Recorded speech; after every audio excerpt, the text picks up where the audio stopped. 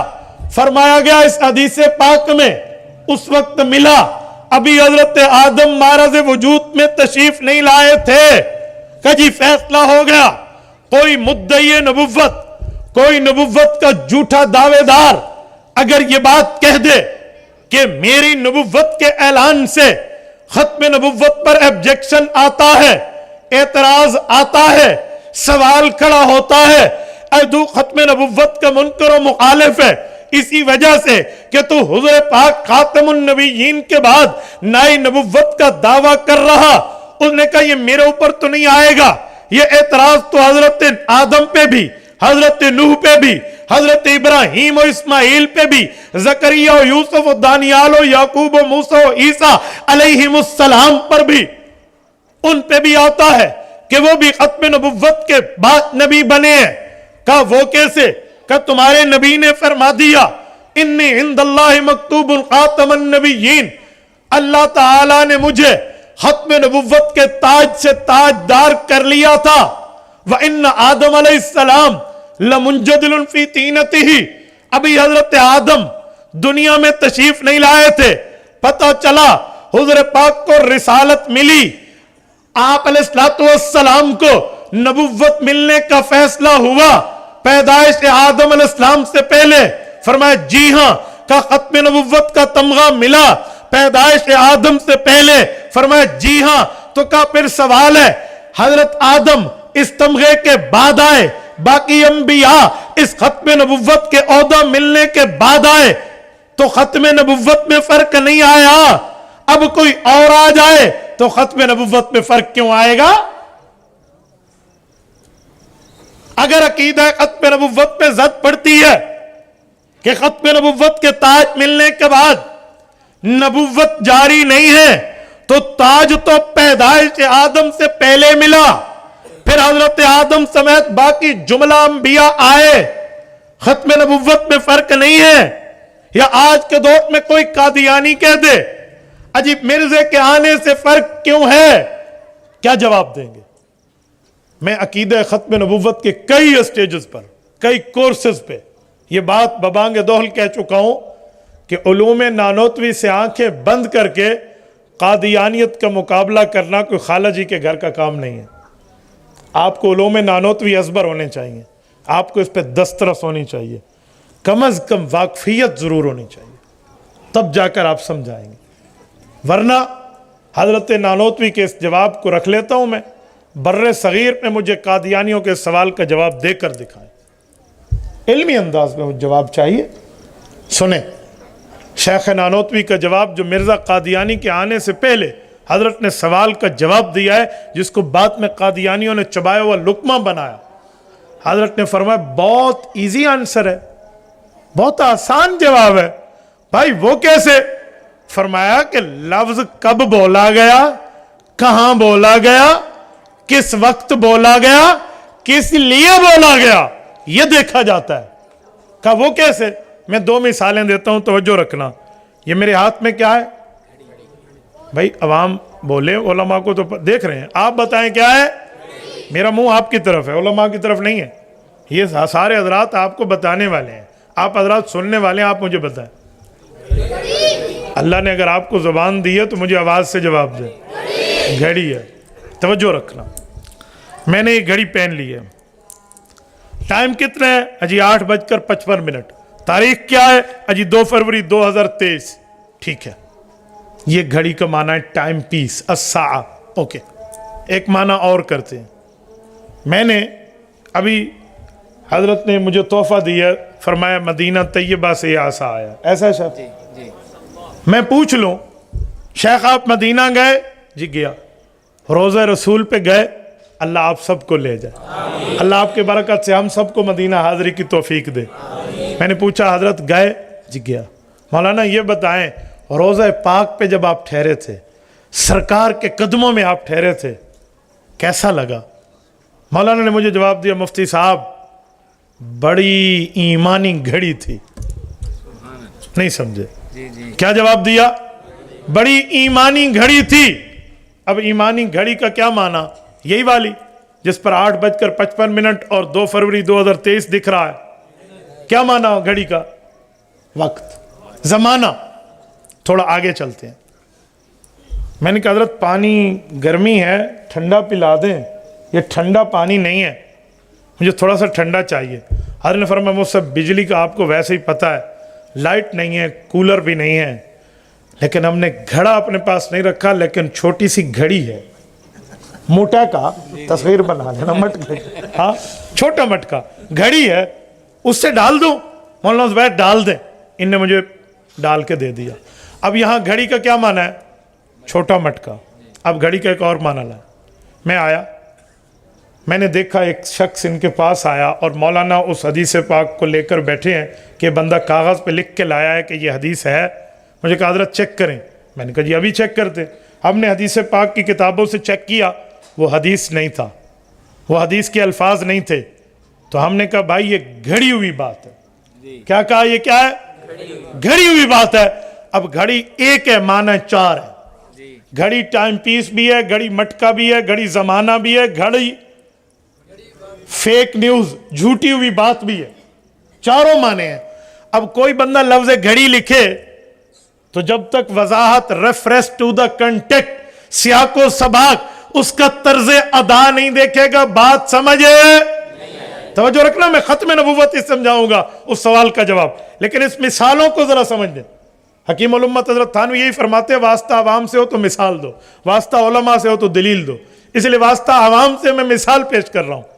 تو اس لیے ایک لفظ کا معنی کیا ہے دیکھا جاتا ہے کہاں بولا گیا. سمجھے نہیں سمجھے؟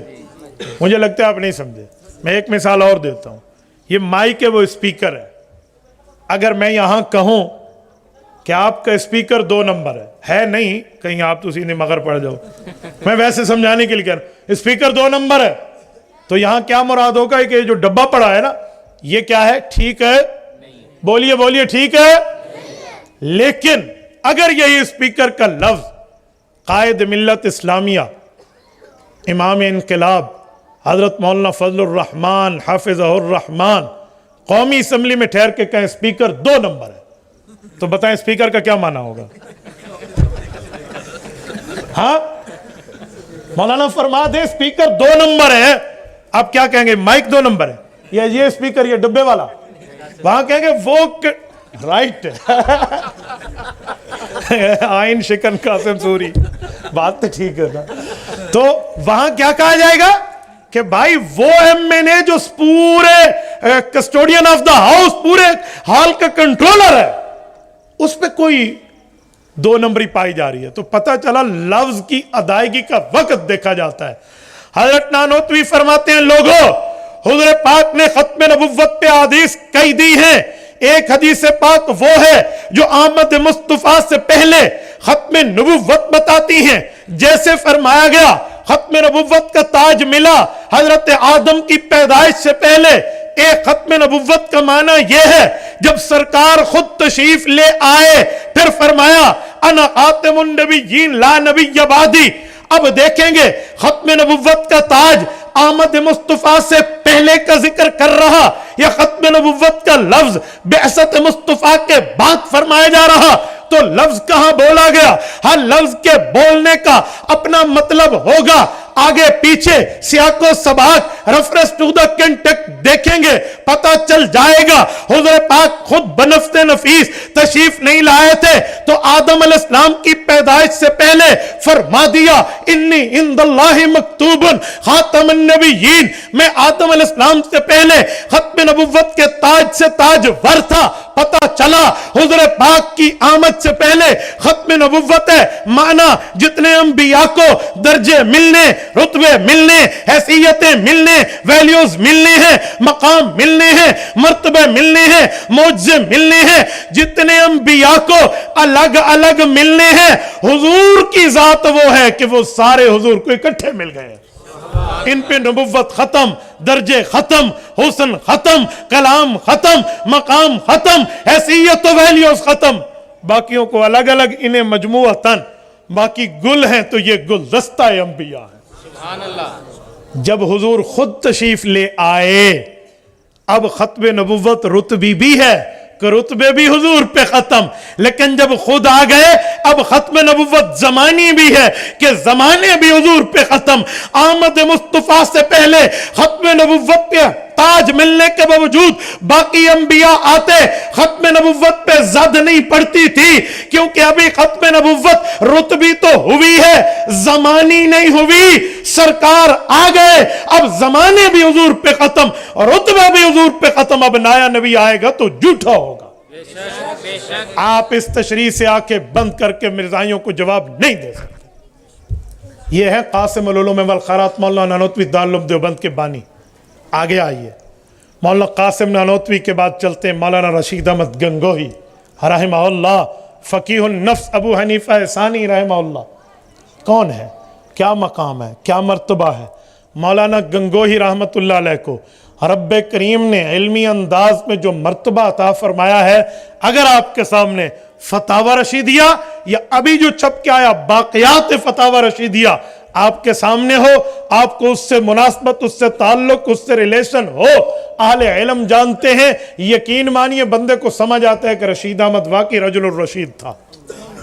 مولانا رشید احمد گنگوہی رحمہ اللہ، رب کریم نے کیا رتبہ، کیا مرتبہ، کیا درجہ عطا فرمایا. حضرت مولانا رشید احمد گنگوہی رحمہ اللہ کو میں ان کی علمی باتوں میں کیا سے کیا بات آپ کی خدمت میں کروں. ایک جملہ کہتا ہوں محبت رسول پہ. حضرت مولانا رشید احمد گنگوہی رحمہ اللہ کے پاس مدینہ طیبہ کی لکھا ہے، کھجوریں آئیں تو کھجور بھی کھائی، گٹھلی کو پیس کے اس کو پاؤڈر بنا کے پانی سے پی جاتے کہ میرے سرکار کے شہر سے آئے ہیں. کتنی محبت سکھائی، کتنا معاملہ سکھایا. حضرت مولانا رشید احمد گنگوہی رحمت اللہ تعالیٰ علیہ کے بارے میں فرمایا گیا ہے کہ ان کی والدہ مکرمہ بچپن میں فوت ہو گئیں. اللہ تعالیٰ نے ان کو دین کی خدمت کے لیے قبول فرمایا. کشف اور کرامت اللہ نے ان پر اتنی کھولی تھی، ایک جگہ ایک گھر تشریف لے گئے، کھانا ان کے سامنے رکھا گیا، انہوں نے اپنے شاگرد کو کہا تھا کھانا تیرے گھر سے کھاؤں گا، تو جب روٹی سامنے آئی انہوں نے کھانے سے انکار کر دیا کہ جی میں نہیں کھاتا. تنہائی میں شاگرد نے پوچھا تو بتایا مجھے لگتا ہے کہ یہ جس عورت نے پکایا اس کے دل میں پیغمبر کے صحابہ اور اہل بیت کا بغض ہے، لیکن میں حیران ہوں بابا تیرے گھر سے پک کے آئی، آج تک تو تیرے گھر سے مجھے روٹی میں یہ لذت اور یہ ترتیب اور فلاں اور فلاں، آج فرق کیوں آیا؟ تو جب معلوم کیا گیا محلے کی ایک عورت اس گھر میں آئی ہوئی تھی، اس نے کہا تھا بی بی جی آج 2 روٹیاں میں پکا لینے نے. میرے دوستو آپ حضرت گنگوہی رحمہ اللہ کو کہاں سے کہاں میں بیان کریں. اور ایک جملہ مزید کہنے لگا ہوں، توجہ رکھنا. حضرت مولانا رشید احمد گنگوہی رحمت اللہ تعالیٰ علیہ نے وہ علمی اشخاص اپنے شاگردوں میں پیدا کیے ہیں، رہتی دنیا تک ان کا ایک نام ہے. یقین مانیے حضرت مولانا نانوتوی رحمۃ اللہ علیہ کے شاگردوں میں آپ حضرت مولانا حسین علی الوانی رحمہ اللہ کا نام دیکھیں. اسی طرح آپ آگے جا کر حضرت مولانا گنگوہی رحمۃ اللہ علیہ کے شاگردوں میں مولانا یحییٰ کاندھلوی شیخ الحدیث مولانا زکریا کے والد کا نام دیکھیں. بندے کی عقل دنگ رہ جاتی ہے کہ شاگردوں کا یہ مقام ہے تو استاذ کا درجہ کتنا ہوگا. علماء دیوبند میں ایک بہت بڑا نام شیخ الہند مولانا محمود حسن دیوبندی کا آتا ہے. وہ کہتے ہیں نا المطلق اذا اطلق یراد به فرد الکامل. میں مولویوں کی زبان میں کہہ رہا ہوں، اس کا تعلق عوام سے نہیں ہے. مطلق کو مطلق بولیں تو فرد کامل مراد ہے. مولانا دیوبندی کا لفظ بولا جائے تو شیخ الہند کی ذات مراد ہے. حضرت مولانا رشید احمد گنگوہی رحمۃ اللہ علیہ کے شاگرد، مولانا قاسم نانوتوی کے شاگرد شیخ الہند مولانا محمود حسن رحمہ اللہ، رب کریم نے جو رتبہ مرتبہ دیا ہے، انہوں نے داخلی فتنے کو بھی نہیں چھوڑا، خارجی فتنے کا بھی تا دیر مقابلہ کیا. مولانا رشید احمد گنگوہی رحمۃ اللہ علیہ کے بعد حضرت شیخ الہند کا نام ایک بہت بڑا نام ہے. شیخ الہند مولانا محمود حسن کو رب کریم نے اتنی صفات سے نوازا ہے، کیا سے کیا، میں کہاں ابتدا کہاں انتہا کروں، میرے لیے عناوین کو سلیکٹ کرنا مشکل ہو جاتا ہے۔ حضرت مولانا شیخ الہند پر میں ایک دو باتیں آپ کی خدمت میں رکھتا ہوں۔ حضرت مولانا شیخ الہند مولانا محمود حسن رحمہ اللہ وہ ہیں، ان سے کسی نے سوال کر کے 10 سوال احناف کے متعلق پوچھے۔ حضرت قاسم نانوتوی رحمہ اللہ اس دھرتی پہ تشریف فرما تھے، حضرت نے فرمایا جواب دو، انہوں نے اس کے جواب لکھے۔ مولانا بٹالوی نے سوال کیے تھے، انہوں نے جواب دیے۔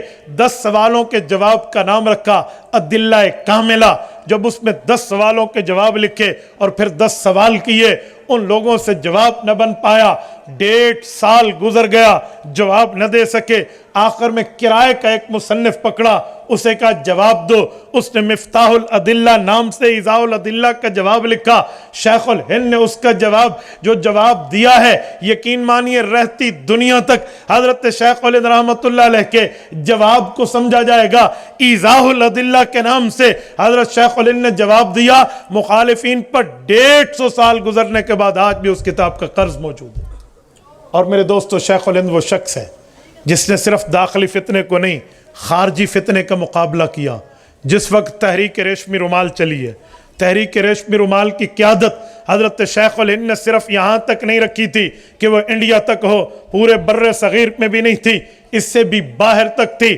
شیخ الہند کے رابطے کابل میں بھی ہیں، ماسکو میں بھی ہیں، پاکستان میں بھی ہیں۔ پاکستان تو نہیں تھا اس وقت، بر صغیر تھا، بالا کوٹ تک، بلکہ اوگی کا علاقہ ترنگڑی، جہاں سے ہمارے مولانا مفتی کفایت اللہ صاحب ایم ہیں، ان کے علاقے تک یقین مانی حضرت شیخ الہند کے تعلقات، کیا سے کیا معاملہ۔ حضرت شیخ الہند رحمہ اللہ کو شریف مکہ کی غداری کی وجہ سے جب مکہ مکرمہ میں گرفتار کیا گیا، یہ 1915 کا اینڈ بنتا ہے۔ حضرت شیخ الہند رحمہ اللہ کے ساتھ 3 شاگرد ہیں، حکیم نصرت جاوید ہے، حضرت کے ساتھ مولانا عزیر گل ہیں اور مولانا حسین احمد مدنی ہیں، چوتھے حضرت شیخ الہند ہیں۔ یہ 4 بندے گرفتار ہوئے۔ میرے دوستو، حضرت شیخ الہند رحمہ اللہ جس وقت مالٹا کی جیل میں ان کے پاس تھے، شیخ الہند نے وہ وقت ضائع نہیں کیا، بلکہ حضرت شیخ الہند نے وہاں قرآن کریم کا مکمل ترجمہ لکھا اور اس کے بعد اس کے فوائد کے نام سے تفسیر لکھنا شروع کر دی۔ سورت نمبر 7، سورت نمبر 8، سورت انفال، وَأَعِدُّوا لَهُم مَّا اسْتَطَعْتُم مِّن قُوَّةٍ وَمِن رِّبَاطِ الْخَيْلِ تُرْهِبُونَ بِهِ عَدُوَّ اللَّهِ وَعَدُوَّكُمْ تک اس کی تفسیر بھی لکھ دی۔ اس کے بعد شیخ الہند رہا ہو کر جس وقت جیل سے باہر آئے ہیں، قرآن کا ترجمہ بھی ہو چکا ہے، تفسیر بھی ہو چکی ہے۔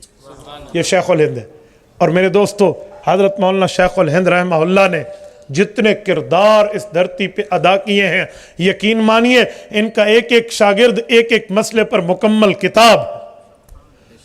مولانا انور شاہ کاشمیری رحمہ اللہ جیسا شخص شیخ الہند کا شاگرد ہے۔ مولانا سید حسین احمد مدنی جیسا شیخ العرب والعجم شیخ الہند کا شاگرد ہے۔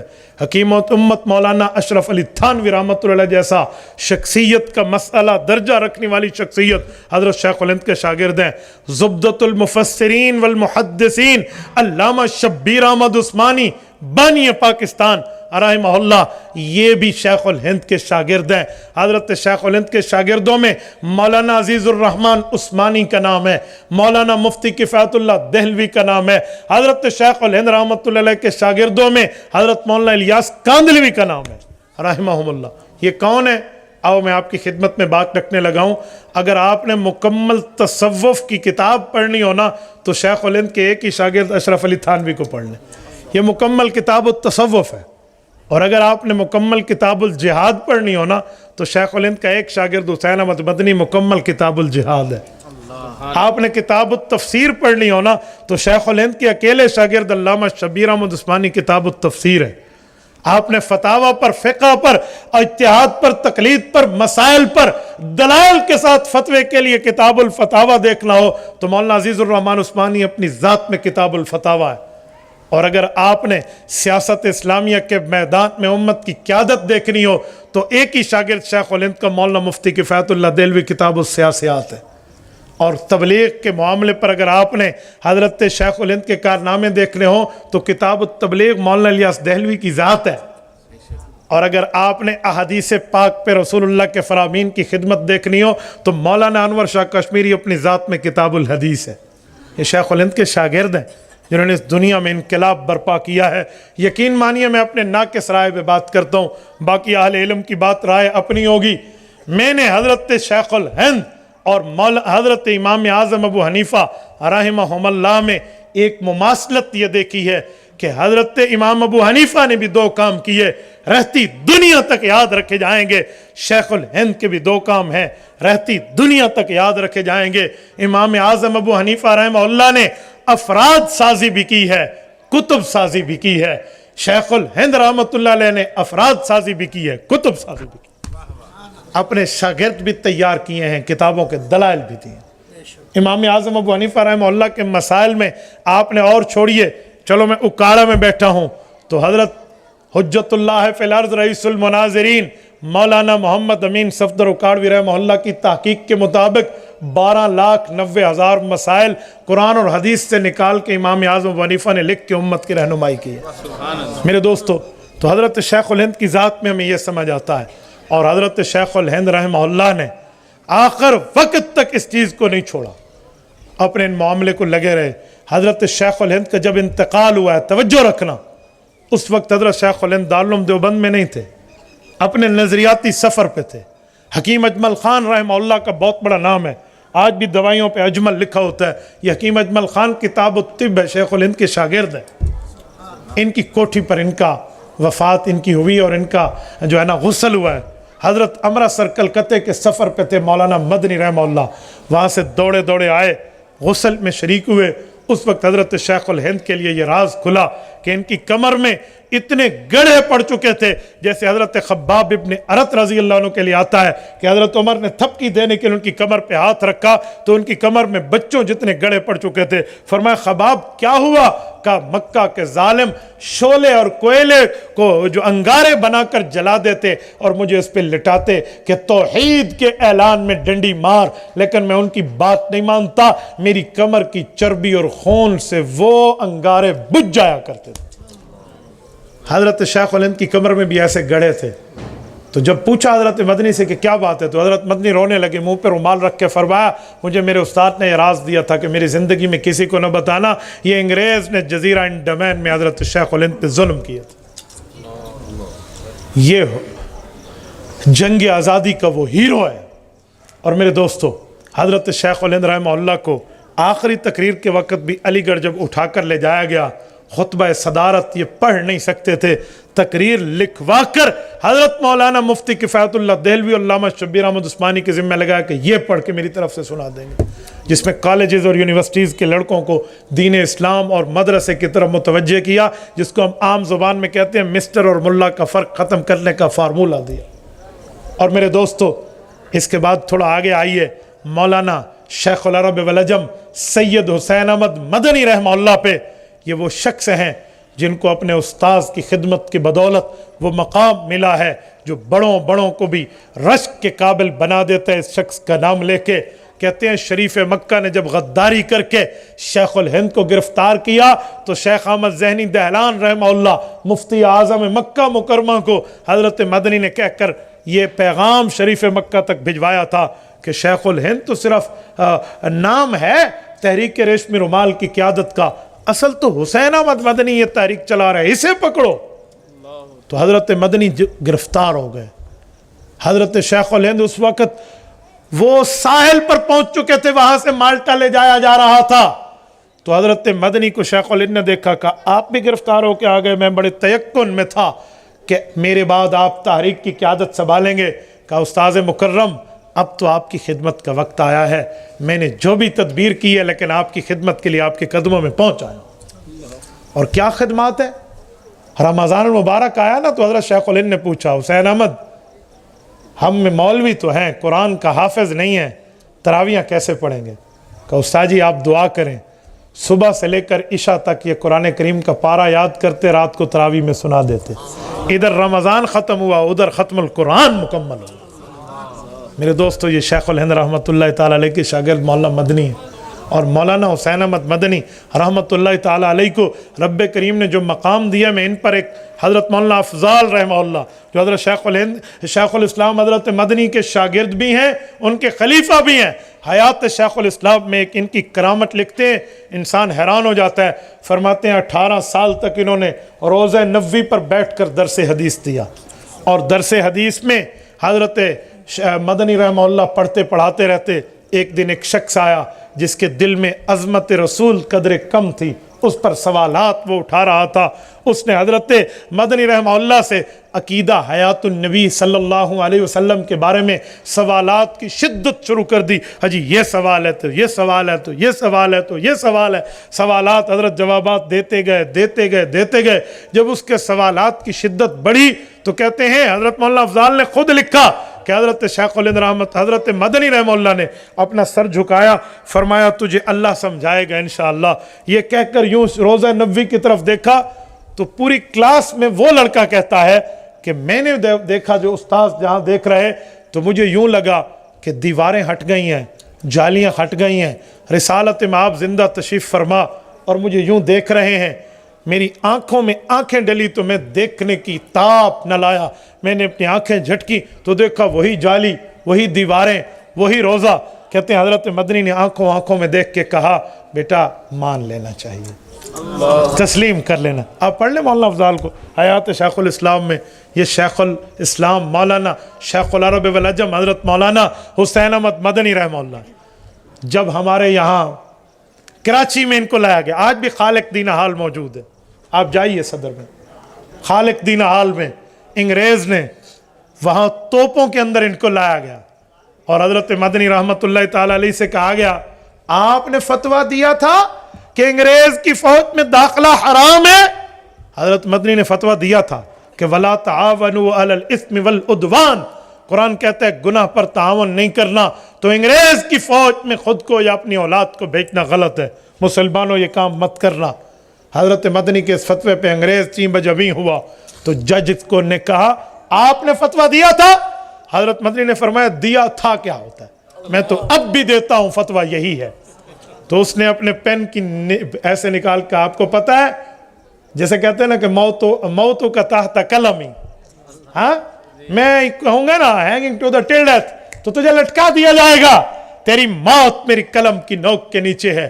حضرت مدنی نے کمر میں ایسے اشارہ کیا اور اپنے رومال کو نکالا اور فرمایا اچھا انگریز آج رسول اللہ کے امتی کو موت کی دھمکی دے گا، مجھے پہلے سے تمہارا ظرف پتا تھا، میں دیوبند سے چلتے ہوئے اپنا کفن ساتھ لایا ہوں۔ یہ مولانا حسین احمد مدنی رحمہ اللہ کی ذات۔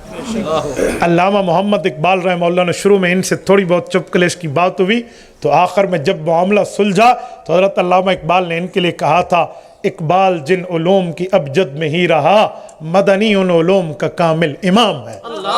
میں حیران ہوں، علامہ اقبال رحمۃ اللہ کی شروع کی بات کو پیش کیا جاتا ہے، علامہ رحمہ اللہ نے یہ جملہ حضرت مولانا انور شاہ کشمیری رحمہ اللہ کو گھر میں بلا کر ان کے سامنے جب یہ بات کی تھی، اسے ہائی لائٹ نہیں کیا جاتا تو حضرت کی دونوں باتیں بتانی چاہیے۔ مولانا حسین احمد مدنی رحمہ اللہ، اگر میں تھوڑا اس سے بھی آگے چلوں تو حضرت مولانا انور شاہ کشمیری رحمہ اللہ دارالعلوم دیوبند میں اس عظیم شخص کا نام ہے مولانا انور شاہ کشمیری، جو ایک لائبریری میں بیٹھے ہیں کہ مجھے یہ کتاب دے دیں۔ مصری کہتے ہیں نہیں، اس کتاب کو اس جگہ سے آپ نہیں نکال سکتے، کہا ایک بار پڑھنے دیں، کہا جی 10 بار پڑھ لو۔ کتاب پڑھ کے واپس ہندوستان میں آ کے اپنے دماغ سے لکھ کے واپس بھیجا تھا۔ یہ مولانا انور شاہ کشمیری رحمہ اللہ ہے۔ اور میرے دوستو تھوڑا اگر اس سے بھی میں آگے بڑھوں، حضرت مولانا مفتی کفایت اللہ دہلوی رحمۃ اللہ علیہ، اس عظیم شخصیت کا نام ہے جس نے متحدہ ہندوستان میں اس وقت مفتی اعظم کا لقب حاصل کیا جس وقت حضرت مولانا مفتی کفایت اللہ دہلوی نے ان جیسے گھٹاٹوپ کفر و شرک کے اندھیروں کو اسلام کی روشنی سے روشن کیا۔ حضرت مولانا مفتی کفایت اللہ دہلوی کے علوم کو آپ نے دیکھنا ہو، آج جدید طبع میں تقریباً کوئی 15-16 جلدوں میں کفایت المفتی چھپ چکی، آپ دیکھیں ہم سمجھ سکتے ہیں کہ حضرت کو اللہ نے کس علوم کے درجے پر فائز فرمایا تھا۔ مولانا جمعیت علماء اسلام کے پہلے امیر شمار ہوتے ہیں، جمعیت علماء ہند جو جمعیت علماء کا شروع میں تسلسل ہے،